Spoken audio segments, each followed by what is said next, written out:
In Matthew chapter 5 and verse 13, Jesus says, "You are the salt of the earth."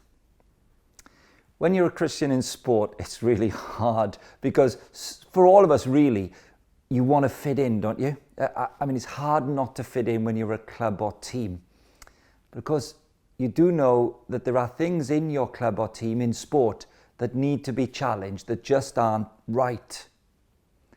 This is where this picture gets really useful. Jesus says, "You are the salt of the earth." There are two things about salt that are worth noticing. It's always been the case. First of all, before refrigeration, before you had fridges, salt was used to preserve meat, to slow down the rate at which it got bad. So the first thing about being a Christian in sport is that if you're salty, you should prevent the culture getting worse, or at least slow it down. You should be the person who's saying, let's change that, let's not do that.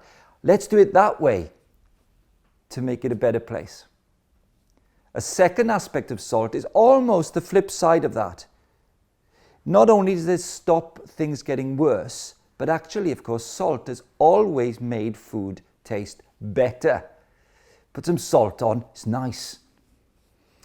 The Christian in sport should always be somebody who makes the culture a better place, tastier place. When they're there, it's a good place to be. The world's richer for the Christian being around.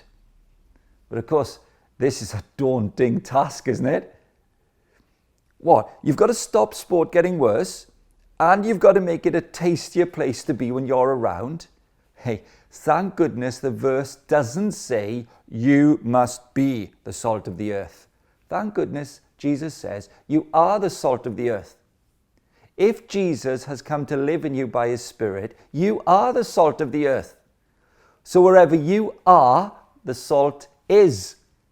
Now that's a relief, isn't it? So go and be salty.